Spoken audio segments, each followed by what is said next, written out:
How's everyone doing? I know you're all muted, but a few nodding faces. That's good to see. Good to see everyone. We just chat for an hour, just banter, have the crack. That'd be much better fun, wouldn't it? Yeah, lots of people nodding. I agree. Okay, so my brief today is to try and go through the tax implications of three different strands as I see it. The PUP, the TWSS, which is the Temporary Wage Support Subsidy, and to a certain extent, the EWSS, which was whatever that was stood for. I suspect some people will be interested in the PUP. Some other people will be just interested in the TWSS. A few people might have both of those. And hopefully I let everybody here know that unless you're an employer, you don't need to worry about the EWSS. So it's the PUP, the TWSS, and the EWSS. And then just when we thought we had our head around that, we're going to divide it between 2020 and 2021 because the treatment is different in both years. So far, so good? Okay, right. So the PUP is the Pandemic Unemployment Payment, and it is taxable under income tax, which is the first of the three taxes, income tax, PRSI, USC. The Temporary Wage Support Subsidy is support that was given to employers to keep their employees on the payroll, and it's taxable under income tax and USC, not PRSI. So if I break it down into the PUP and the TWSS from 2020 and how that gets taxed. So for anybody who had a little bit of work in January, February, be it PAYE or self-employed, and then went on the PUP and more or less stayed on the PUP for the rest of the year, and they're a single person, and they are just PAYE. So sorry, I'll start again. Somebody's PAYE January, February is let go when the pandemic hit, and they got the PUP for the rest of the year. If they go into their My Account and look for the statement of liability, they'll be able to see what tax they owe on the PUP. So it's really simple, straightforward situation. They're a PAYE worker. They don't do a Form 11 tax return. It's just the PUP and a little bit of PAYE. A question somebody asked me by email is, will there be a tax bill? And it really will be dependent on that person's other income in the year. If their total income in the year, including the PUP, is below 16.5 grand, there shouldn't be any tax bill. And in fact, if they paid a little bit of tax through the PAYE system in January, February, they should possibly even see a small refund. So that's probably the simplest scenario that we're going to see today. Somebody who's just a little bit of PAYE and then the PUP for the rest of the year, they go onto My Account, they get their statement of liability. If somebody is a PAYE worker and then they were kept on in their employment by their employer getting the TWSS, they should be able to do the same thing. They go onto My Account and they hit the statement of liability. And I suspect depending on the level of their income and how much above 16.5 grand they were, they might see a tax bill. So again, this person is not self-employed, registered as self-employed. They don't do a Form 11. It's all done via Revenue's very simple My Account login, which is for PAYE workers only. So somebody has some TWSS support, or even in some situations I've seen it, they've got a little bit of PUP and the TWSS. They're going to see a little bit of a tax bill. And the way it's going to be given is that Revenue are going to issue a statement of liability and they're going to tell you what the tax bill is. Then depending on the level of the tax bill, generally most people will be allowed to pay that tax bill by a reduction in their tax credits from the years 23, 24, 25 and 26. That makes sense? 2022, 23, 24 and 25. So it's other 4 years. So say, for example, you had a little bit of PAYE work and then you had the PUP or a little bit of PAYE work and you have the Temporary Wage Support Subsidy and you do have a bill and say that bill is €1,600, then you will see that they're telling you at the bottom of your P21 statement of liability that they're going to spread that over the 4 years, 22 to 25, by reducing your tax credits. So far, so good? Some nodding. I'm happy enough with that. Yeah. That's probably as kind of, as I say, that's a fairly simple, straightforward situation. So again, once again, we're just looking so far at 2020 and people getting the PUP or the Temporary Wage Support Subsidy, and those people are not registered as self-employed and don't do Form 11s. They just go onto My Account, do a statement of liability, find out what the tax bill, and make sure it's spread over 4 years. Now you can always, if you want to just get it out of the way, you can phone up revenue and make a payment. There's no problem with that, and they'll take your money. But your life will be easier and cheaper, and you'll spread it over a long period of time if you just reduce your tax credits. So what'll happen is that if you have a PAYE job in those years, the amount of take-home pay will be slightly less than it would be otherwise, and that's how they're getting the tax from you. Okay, so moving on to a situation where somebody is got some PUP and they're registered as self-employed. So to be registered as self-employed, if a person who's registered as self-employed goes on to my account and looks for this statement of liability, it will tell them they are self-employed and they can't get it. They need to go and do their Form 11 tax return. When they open up their Form 11 tax return on Revenue's online system, ROS, or if their accountant does it for them, on the PAYE BIK Pensions 2 page, if they scroll down to where the taxable social welfare bid, they'll see a box filled in green writing, and it will say how much revenue thinks you got for PUP. What I would do at that stage is check it against your own bank statements. Mistakes happen, particularly when the communication comes from social welfare to revenue. Mistakes happen. I've had a couple of clients already this year where they've gone, absolutely no way did I get that much. I got half that. I've asked them to go away, check the bank statement. They've come back and say, yeah, I'm confident it's lower. So do check the number. If you're happy with the number, you then take it down and key it into the box that's about 2 boxes below it. You'll see it, it's kind of fairly straightforward. And it will be part of your taxable income for 2020. Now, whether or not there's a tax bill on it depends on the rest of your activity in 2020. If you had some PAYE work during the year, plus also some self-employed during the year, plus the PUP, you might end up with a tax bill. Roughly around 16.5 grand is when the income tax at 20% starts kicking in. So if your overall income is about 20 grand, you can expect there to be 20% tax on the bit that's above 16.5 grand, 20% of 3,500 or 700 euro. There might also be a little bit of USC on the other income, not on the PUP, and there might be some PRSI on the self-employed income. Now, the problem with that is that if you do that, if you go through that, they'll look for the money by October, November, because you're not a PAYE worker where your tax credits are being reduced. Now, I imagine that might put people under some difficulties. So here's a suggested workaround for that. You only need to be registered as a self-employed person if your non-PAYE income, non-social welfare income is above 5 grand. And for a lot of people, that would be the case in 2019 and possibly 2021, 22, 23. But for 2020, it was such an unusual year, you might find that that magical self-employed income number drops below 5 grand. And there's absolutely no problem in deregistering for income tax from the 31st of December 2019 and then re-registering again when you need to re-register again. For example, that might be 1st of January 2021. So this is for a situation where somebody goes, well, I had the PUP and I had a little bit of self-employed and a little bit of PAYE, and now I have to pay over the tax by October. But if I look at my self-employed income, it's only 2 grand. You're well within your rights to deregister for income tax for 2020. And the way you do that is you just go onto ROS, go to the managed tax registration and just deregister and make sure you select 31st of December 2019. That means you won't need to do a Form 11 for 2020. And if you give it a couple of days for it to process through the system, then you go onto my account, hit your statement of liability, and you'll find that you will be able to get a statement of liability and push it onto your tax credits for 22, 23, 24, 25. Now, again, you know, some people might go, I just want to get it out of the way. I don't want it hang over me. That's totally fine as well. If your income, overall income is below 16.5 grand, there's going to be no income tax on it anyway. And that's inclusive of the PUP.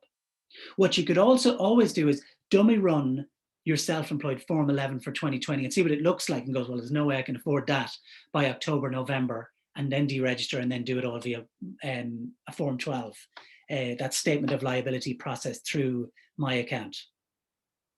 Still with me? Tricky stuff, some of this. Yeah, okay. So what about somebody who is self-employed and they have got some PAYE work and some self-employed income, and they were on TWSS and they got some PUP. That person probably has to do a Form 11, and if they go on to their Form 11 and start filling it in, or their accountant does, they'll find the PUP in the same place I just mentioned. It's in the BIK. pensions to sheet. But if they go into their employment where the TWSS was paid, they'll see there's a new little box and it's in there and it hasn't been taxed already. So it's, you know, if you're used to having a little bit of PAYE and then paying a little bit of top-up tax on your self-employed, you might find that that top-up tax is a good bit higher. And the reason for that is that you've money sitting on the TWS part of the PAYE BIK pensions one sheet under that employment, and it's now being taxed where it hasn't been taxed already.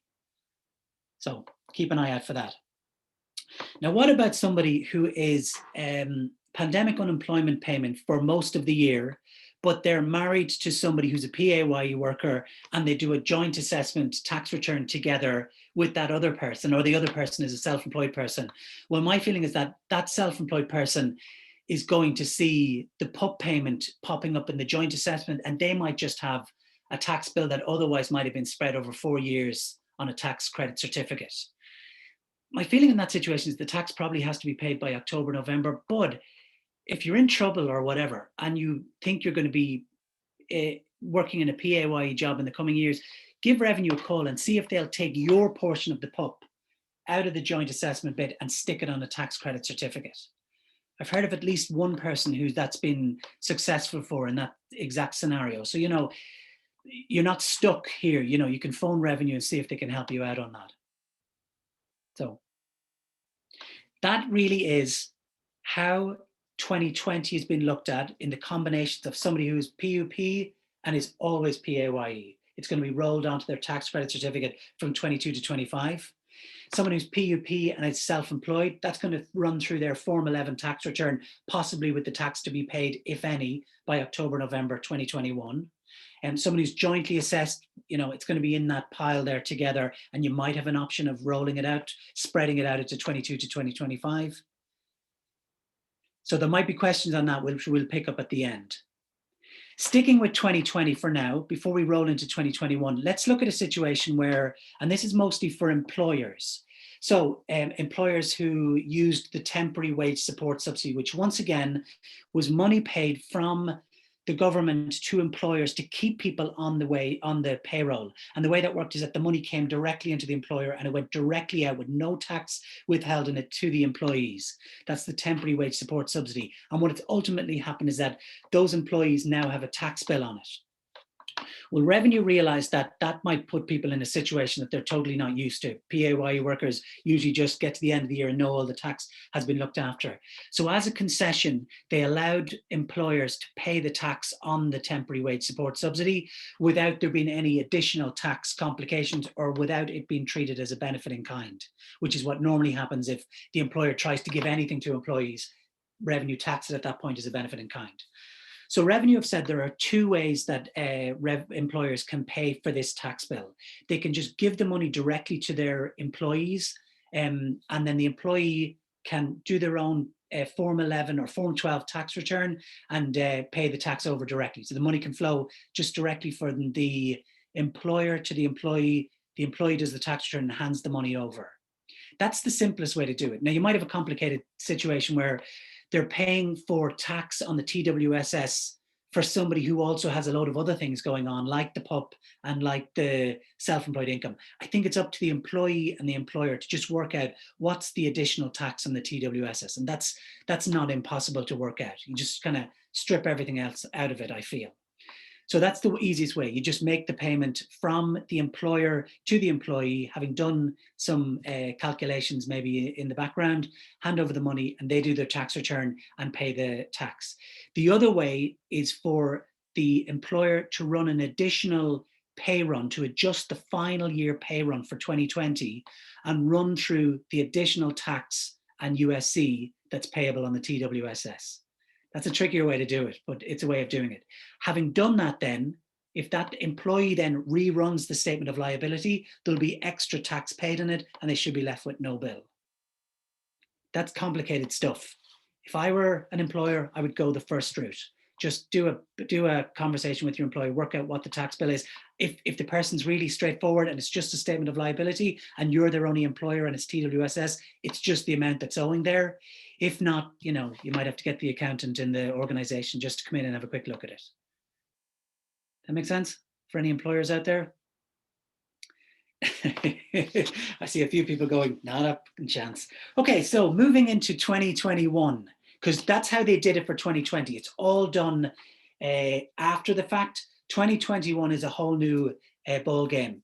In 2021, revenue, so for 2021, we don't need to worry about the TWSS, it's gone. And also, sorry, I should have said EWSS.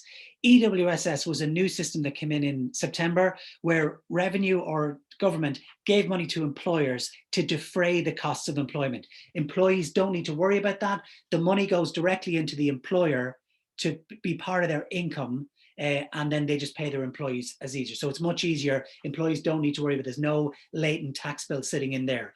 The EWSS is just part of the employer's taxable income, to the best of my knowledge. I think it's part of their corporation tax income. So they might get taxed on it if they're not a registered charity. Not relevant for most people. Just if you're worried about having got EWSS support, it's not going to show up as an employee. Okay, so moving into 2021, we don't need to worry about EWSS because we just discussed it. We don't need to be worried about TWSS because it's gone. So it's just the PUP. So again, it's about breaking it down into the different ways that people are going to be taxed on the PUP. Whenever social welfare pays somebody a taxable social welfare payment, job seekers benefit, for example, they code it into the tax credit certificates so that when that person takes on a job later in the year, revenue is effectively clawing back a little bit of tax on the job seeker's benefit. That's how they've always done it, and that's how they're doing it with the PUP. So you normally don't see this because if you're on a social welfare payment, you're not in an employment. So you just happily take the social welfare payment. And then when you start working, you might notice your tax credit certificate is lower than it would be otherwise. So it's the same as it was for someone who is single, i.e. not married, not jointly assessed. If they're on the PUP now, what they don't know is that behind the scenes, their tax credits are being eroded. When they do start a PAYE job, or say they come off the PUP, do 2 weeks of a PAYE job, they'll notice their tax credits are lower than they would be otherwise. And unfortunately, the way social welfare and revenue do this is that they take the payment and presume it's going to last for the rest of the year. And the PUP is relatively high, like it can be 350 in some cases. And if you take 350 and multiply by 52 weeks, that's about 18 grand. 18 grand will wipe out your tax credits completely because it just will. I won't go into any more detail than that, it just will. So you might find a situation whereby you start a job and you've got no tax credits. And I'm afraid it's about kind of waiting to see this thing make its way through the system. The PUP is now due to be, it's going to be extended till the end of June. So if at the end of June, PUP finishes completely and people start working in PAYE jobs or whatever else, what should happen at that point is that the tax credit certificates will have the correct amount of PUP, will be like half a year's worth of whatever your PUP rate is, and that will eat into your tax credit. So if you work in a PAYE job for the rest of the year, technically, if everything else is moving according to plan, you'll pay the tax on the PUP through your PAYE job for the rest of the year. That makes sense? So when the headline said people are now paying for the PUP in real time, it's assumed somebody would be getting into a PAYE job and working in that PAYE job for the rest of the year. It's not like there would be a tax bill payable at the end of each week you're on the PUP. It doesn't work like that. Or it's not as if the PUP itself is being run as a payroll. It's not like that. It's when you start a PAYE job, it's going to be on your tax credit certificate. If you don't start a PAYE job, it's just going to follow you. What happens sometimes is that if you have an amount of underpaid tax in a previous year and they code it onto a future year's tax credit certificate, and then you don't have a PAYE job in that year, it just follows you. You know, if you do a tax return for that year at some point in the future, you get a bill for it. I can go into more details about that one if people want to ask it in the chat. Okay, so that situation where somebody is currently on the PUP and they've heard that it's now taxable in real time and they're wondering how that's going to work, and they're single and it's just been coded into their tax credit certificate in the background. And it'll probably impact them if and when they take on a PAYE job between the end of the PUP and the end of the tax year. If not, it'll probably just follow you. It'll be like a statement of liability into 2022 for 2021.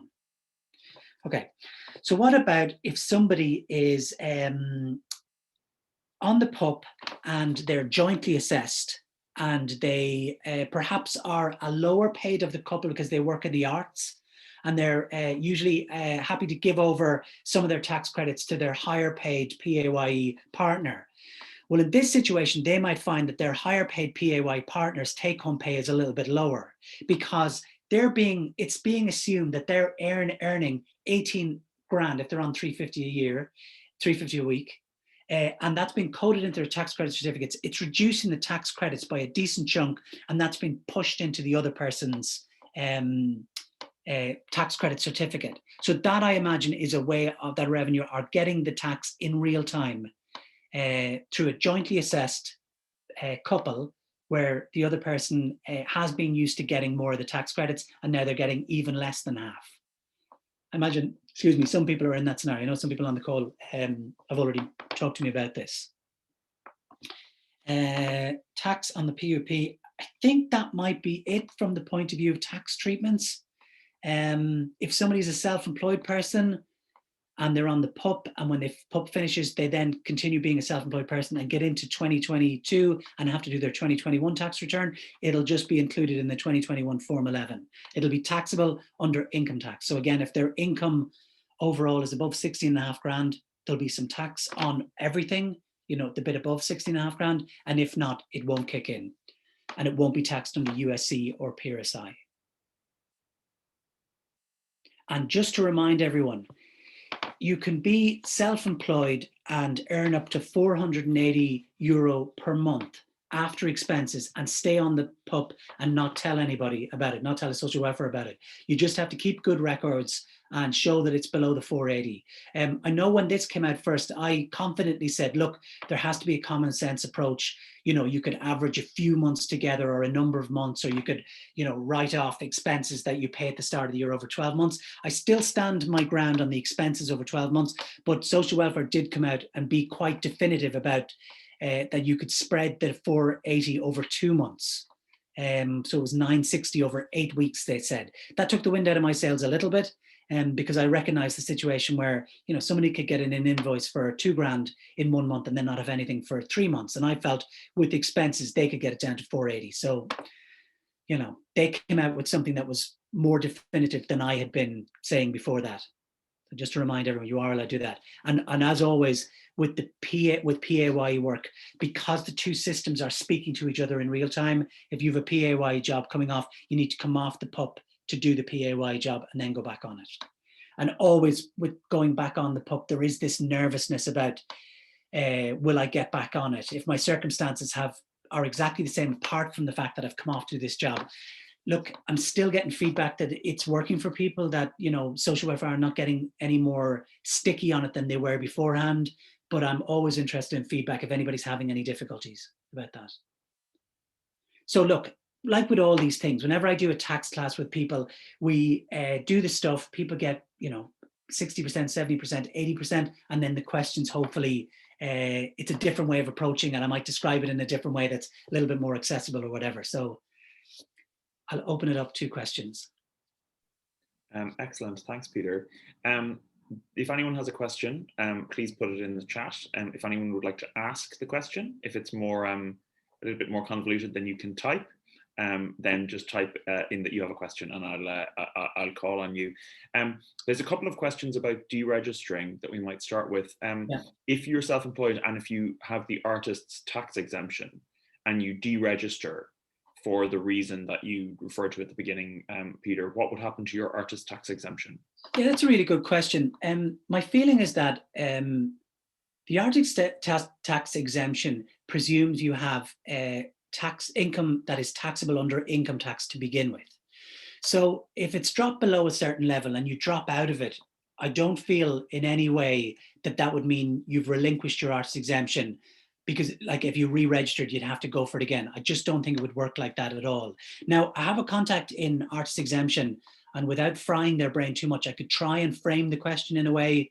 Now, the last thing I want to do is ask a question and get a definitive answer I don't like.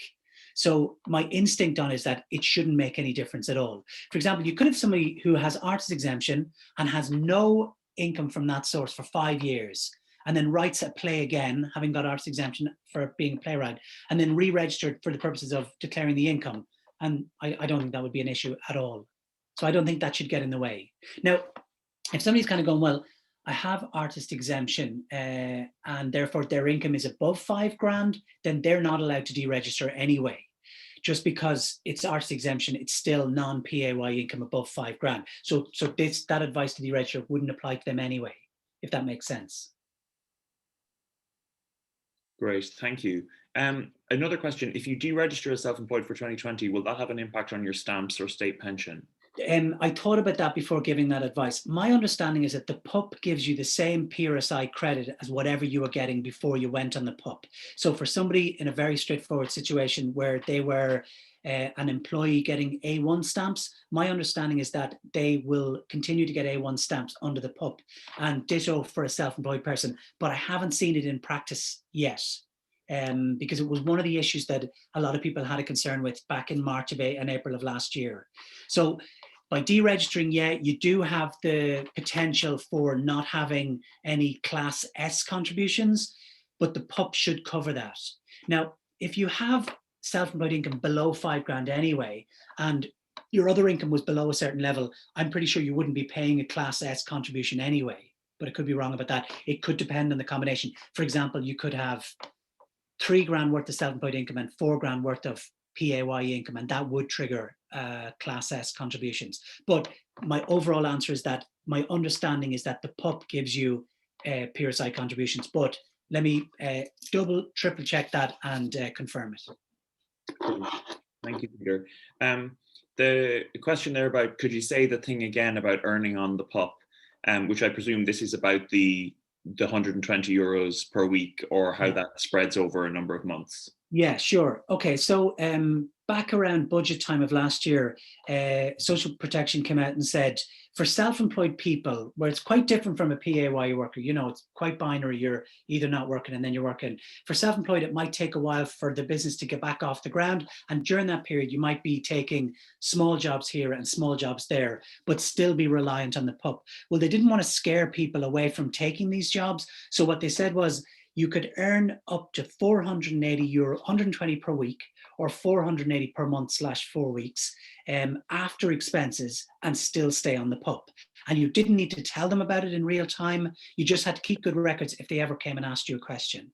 Then, having given that advice, they then came out about a month later and said, oh, by the way, we recognize that it's not that straightforward, 4 weeks and blah, blah, blah. They would let you average over 8 weeks. So they said it could be 960 over 8 weeks. Now, for me, being as hopefully pliable as possible, that's a rolling 8 weeks. So, you know, at any one point in time, if it's not going above 960, and because they gave that after expenses number, I kind of feel like when I do somebody's tax return, I'll often see that they have income that's, you know, going up and down in various months, and they might pay a subscription at the start of the year that's covered for the entire year. For example, me as an accountant, I pay a lot of subscriptions in January.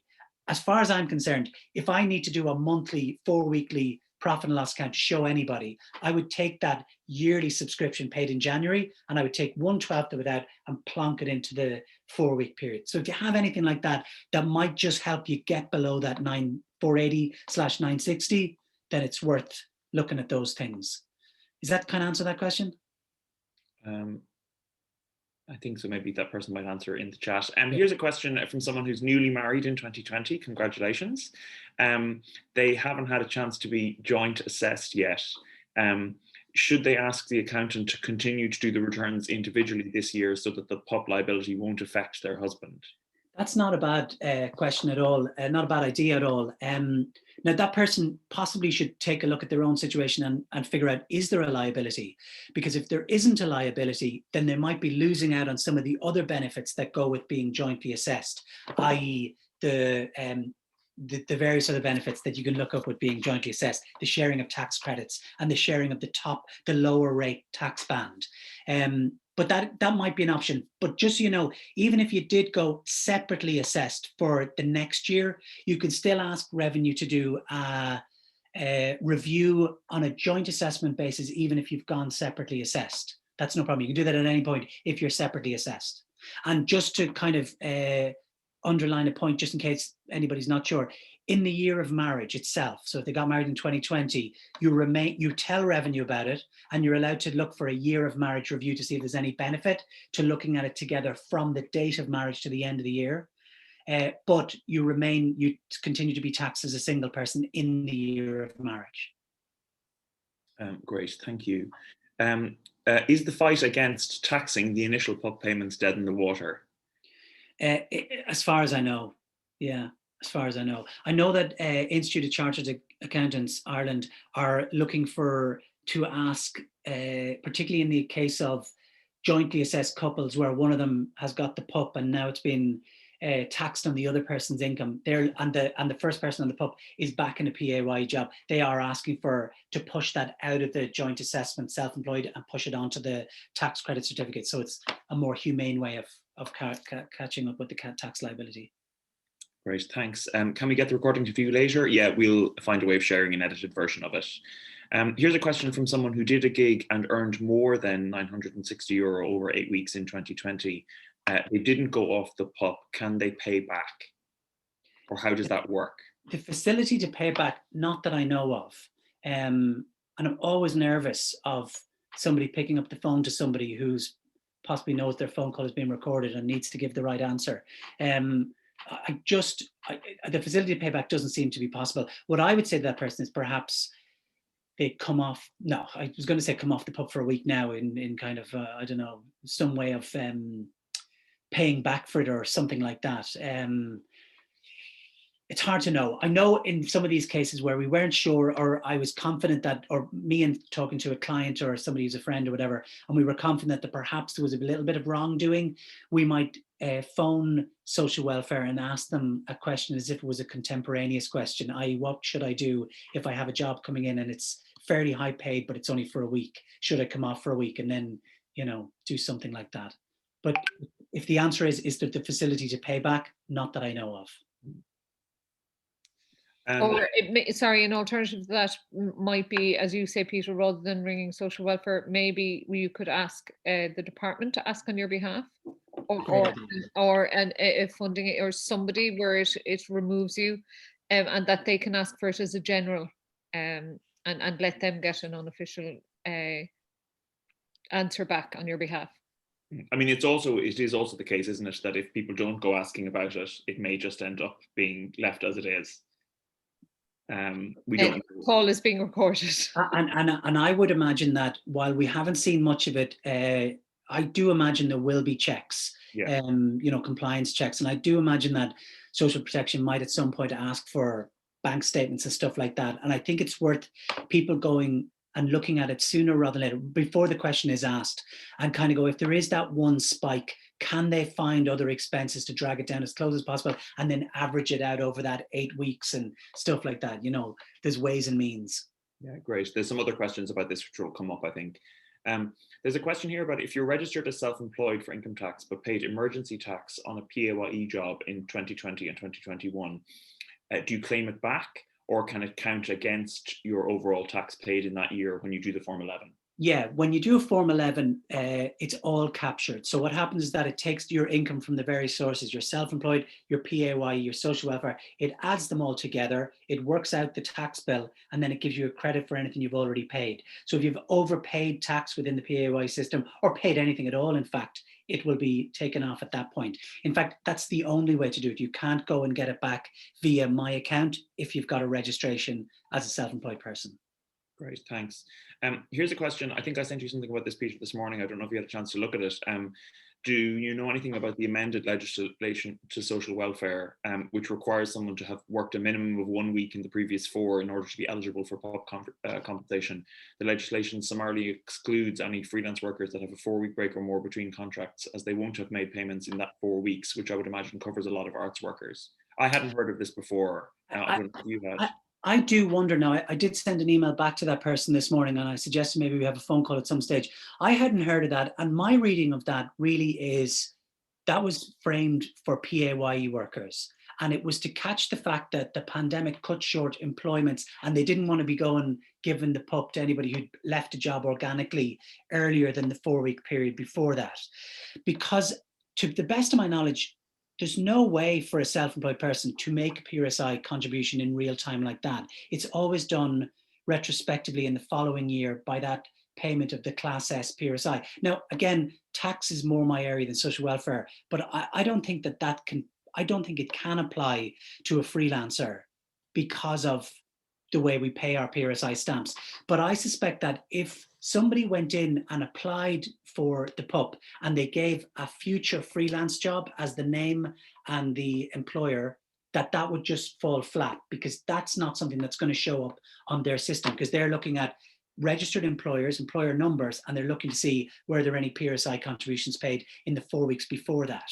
So I think in that case, I think somebody has to apply by putting down their own name in the self-employed, employer's name, their own address, and then further down the online form ticking, my trade has collapsed. So it's nothing to do with employment PRSI. That's my reading on it, but I'm more than happy to be further educated on that.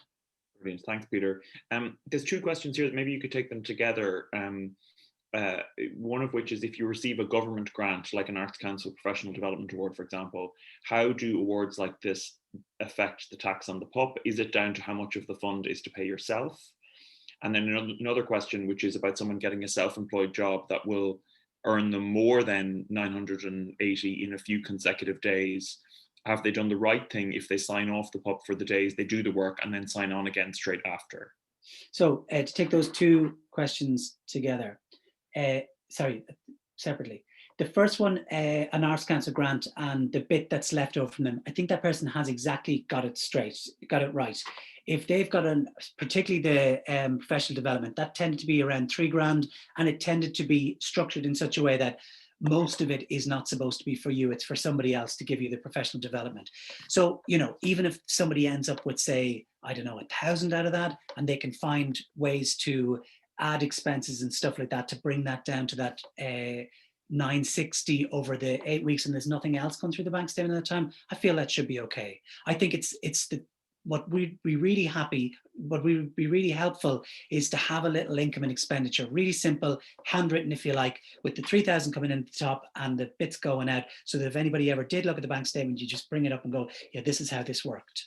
It's all about paperwork, and these people who review these things, including myself, we just love a bit of paperwork to go, yeah, that's the end of my job here. We've checked it and it washes out, it makes sense. So yeah, we're happy with that. The second question, can you remind me what it was again?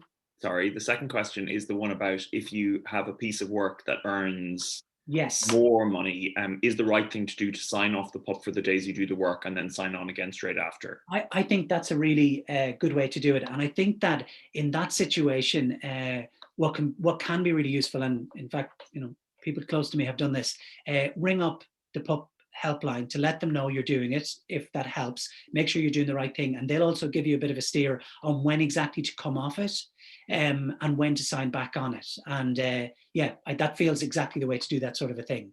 And when you go back on it, once again, you're going back on it, usually as a self-employed person whose trade has collapsed again.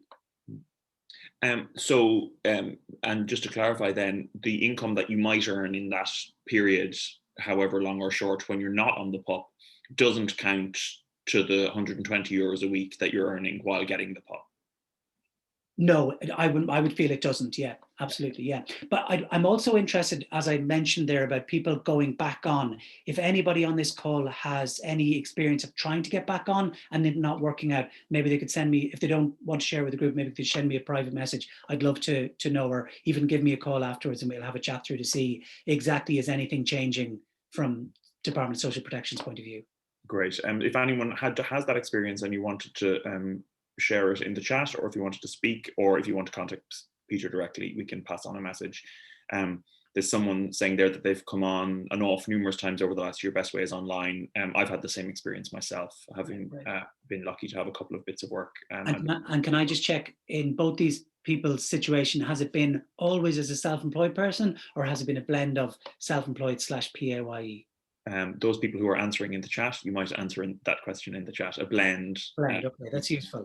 Because what I was always nervous is that, if say somebody gets taken on to do a play and the play is PAYE and it had a natural end anyway, when they come off it, is there any chance at all Department of Social Protection could ever say, well, that was going to end anyway? So it doesn't seem to be the case. And again, that person, possibly if this pandemic wasn't going on, this play would last forever.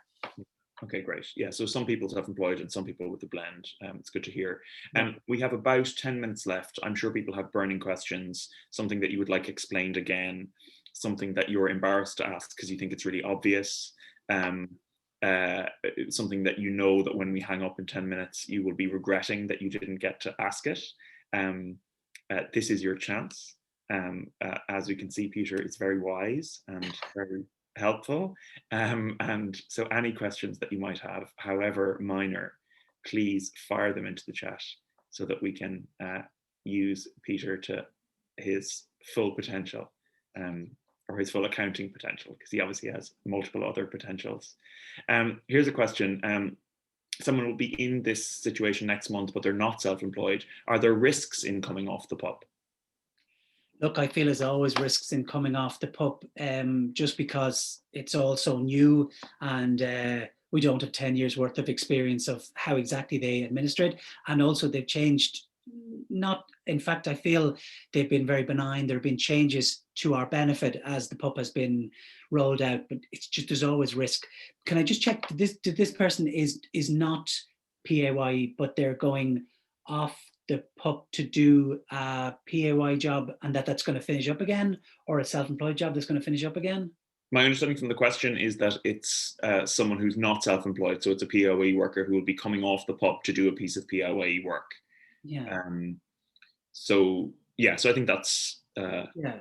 And I think with all of these things, I'm kind of going, because we're, the economy is so open and closed at the moment, that my argument would be that there's very few PAYE jobs that open up for 4 weeks, unless you're an actor, open up for 4 weeks and then closes down again. So I'm maybe thinking that they can make a strong argument that, it's pandemic related, that it isn't going on any longer.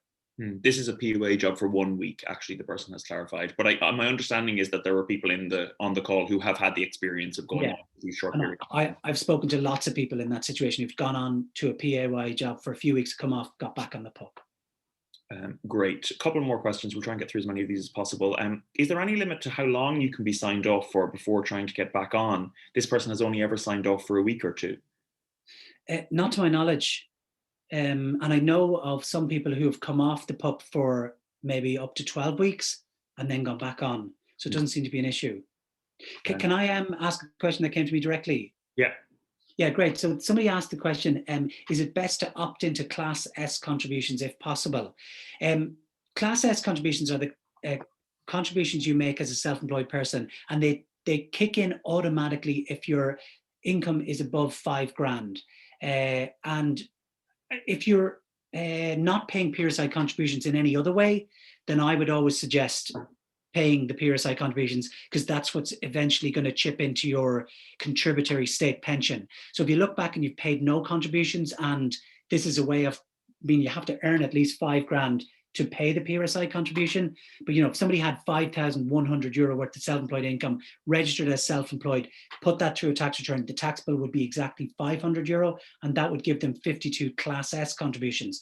They could then come off that, or even if they hadn't done that, you can always make a voluntary contribution through Department of Social Protection, which is always given to you in the same class as your previous non-voluntary contribution.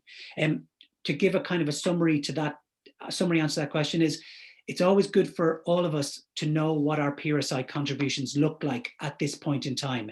You can get that off My Welfare. Just go on to, I think it's contributions and statements. See what it looks like from the moment you enter the workforce. It'll do it per year. You're looking for a lot of 52s, 52 weeks per year. If there's a lot of gaps, then do what you can to kind of plug those gaps between now and the state retirement age of 66 by either getting yourself more work that pays PRSI, or by making voluntary contributions. Great, thanks, Peter. Okay. Mags Keohan has a question. Mags, do you want to unmute yourself there and ask? Thanks. I might just speak to it, because I just be typing all day. So it's about record keeping. I think you were speaking a lot to kind of the bank statements and when kind of money lands in. And I would have always taken it as invoicing as to when you do the piece of work. Does that make sense? So totally. Like, I suppose my preference would be for when the money lands in, so that you can stay on the PUP payment and then, come off it for the period. I just wanted to kind of speak to that a little bit. Yeah, that's a really good question, Mags. And my feeling about that is that I kind of feel like as long as there's a consistent approach, I think the correct approach is to come off it when the work is happening. And then, the invoice is probably dated when the work is happening. And if there's a lag, then at least if social protection look at your bank statement and go, you were on the PUP at this point and you got this payment, that you can kind of go, well, actually, here's the backup to that. Here's the date of the invoice. Here's when I came off the thing. I think that's totally fine approach. I'm almost trying to make it as simple as possible for that ultimate or that eventual social protection review, where they are probably a PAYE worker in the Department of Social Protection, and the week they work is the week they get paid, and they're looking at your bank statement and it's just as tidy and clean as possible. I think that whatever works for you, whatever, if your paperwork makes sense and you anticipate that question of the lag, then that's totally fine. The way you've been doing it is totally fine, Mags. But I feel if other people end up doing it more on a cash receipt basis, as long as it makes sense. For example, that they haven't come off the PUP for one day and got paid from 8 different suppliers, a total of 15 grand, and then back on it the next day. Brilliant, thank you. And there's probably about 6 questions left, and we've got about 6 minutes, so we'll try and pass through them as quickly as we can. There's someone looking for Peter's email. Are you happy to share that? Yeah, sure. Great, we'll share that in the chat before the end of the meeting. Has there been any indication as to what will happen in June when they wind down the PUP? No. No. I mean, the extension of the PUP till June only came out last Tuesday of this week. So, isn't that right? Yeah, Tuesday of this week. So yeah, what happens after that? Who knows? Will they extend it again? Who knows? Hopefully. I think it'll have a lot to do with reopening and vaccines and all the other things that we have no information about. NCFA obviously is trying to get as much clarity about that, about all of those issues from the department and from government, and we'll keep people posted as we learn more. Is the advice for bursary recipients still to defer drawing down the bursary until the PUP ends in June? That's definitely one way to go. I mean, that's not necessarily my number one piece of advice. It's not the first piece of advice I'd go to. I kind of would feel the bursary is like any other little stint or burst of self-employed income. The chances are, because the bursaries are a decent amount, the chances are you're never going to get it in below that 480. So instead, consider it a self-employed gig over perhaps 4 weeks or 6 weeks. And that, you've got a set of accounts that takes a look at that, a reasonable amount you're taking per week and the amounts that you're paying other people. And that's kind of probably how I would look at it, particularly now that the PUP has been extended to the end of June. We don't want to defer everything, all activity, just because this thing is rolling out. Brilliant, thank you. Here's a question that I don't quite understand, but you might understand, Peter. Asking the question in a different way: what is PRSI EE plus ER? Yeah, sure. It's been stopped on TWSS, and this person also has a small pension. Yeah, no problem. Yeah. So PRSI is the third of the 3 taxes you pay on your income. The first 2 being income tax, which is also known as PAYE, and USC. So PRSI is the bit that's captured. It's pay-related social insurance. It's captured at source through your payroll, or if you're a self-employed person, through your Class S contributions, and it's handed over to the Department of Social Protection to pay for all those bits and pieces. You pay a portion if you're an employee, it's usually 4%, and your employer pays another portion, which is usually, at this stage, is a 10.95 or 11.05, I can't remember. But they pay a healthy chunk on top of that. It doesn't come out of your share, but it's added in on top of it. That's why traditionally PAYE workers got a much friendlier reception when they went for job seekers, because there was so much more PRSI paid on their behalf. Self-employed people now have their own little one, but it's not as good. And the reason for it is they don't pay as much into the system. That's employer PRSI. Pension is separate and depends on how it's administered. Brilliant, thank you. There's someone pointing out here that if you're overpaid in job seekers benefit or job seekers allowance due to casual or temporary work, you can contact DASP and they'll readjust your current payment to claw back the overpayment over time. Is that the same with PUP? I just haven't seen that yet, mostly because it just seems to be such a brute force instrument. It's just the payment or the non-payment, and the payment is at one of the various rates. So I haven't seen anybody kind of go, well, I'm actually getting $325 because I'm paying them back.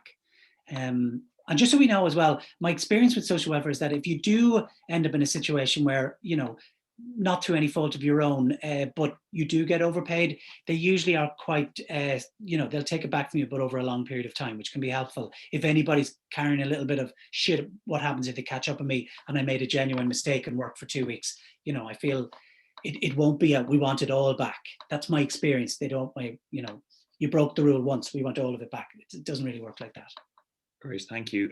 If you're both self-employed, jointly assessed, and one of you is on the PUP at 203, at what point does that person's PUP begin to affect the couple's overall tax credits for 2021?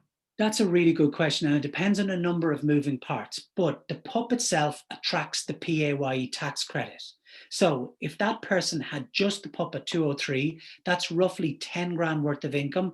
Most of that would be covered by the PAYE tax credit. The top 2,000, roughly 2,000, about that, would start eating into the joint married credit, but only by a small amount. It would eat into about €400 of it. So if that person is jointly assessed and their only income in the entire year is about 10 grand of PUP payments, they should see a really small, most of it will be covered by their own PAYE credit that they wouldn't have got otherwise, and a small portion at the top might into the joint assessment married credit.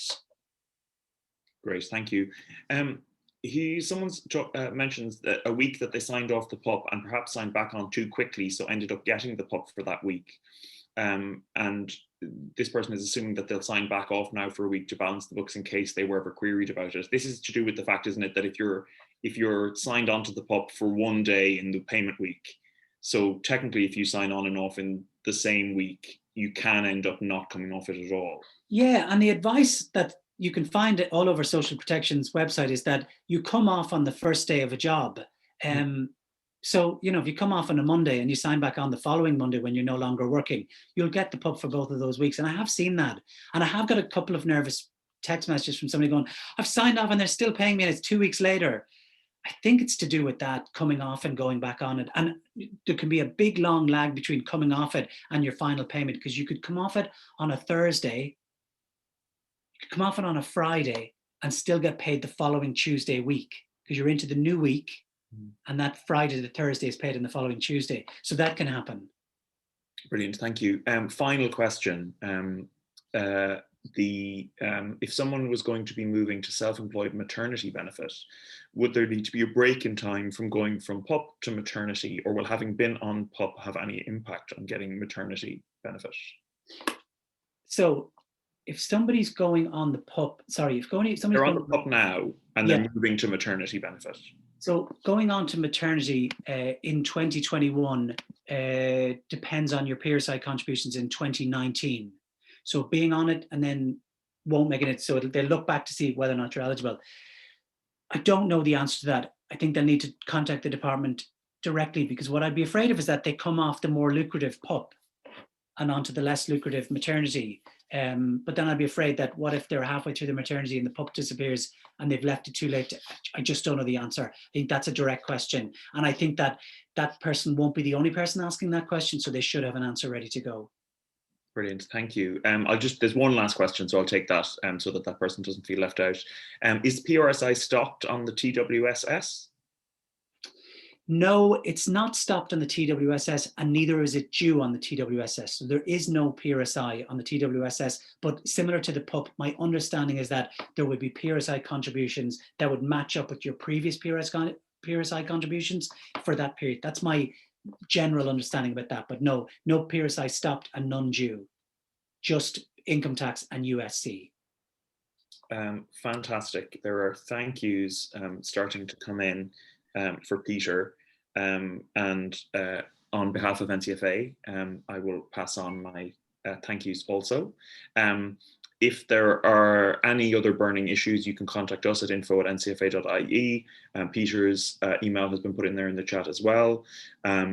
Please follow NCFA on social media for updates. We should canonize him possibly if you're interested. I'm just seeing the most gorgeous truthers. I never felt so warm listening to someone talk about tax. You've done it, Peter. You've crossed over. You've made tax sexy. So if anyone, please follow NCFA on social media for updates. Please follow Peter Daly on social media, Peter Daly 10 on Twitter for updates. It's very informative. If you are not on the NCFA mailing list, please go to ncfa.ie and sign up so that you can get updates on everything that we're doing, and we will be in touch soon with updates on our activity and updates on these kinds of issues that affect artists and arts workers also. Thanks so much, Peter. Thanks so much, everyone, for being with us. Thanks, Peter. Thanks all. Good to see everyone. Bye. Bye.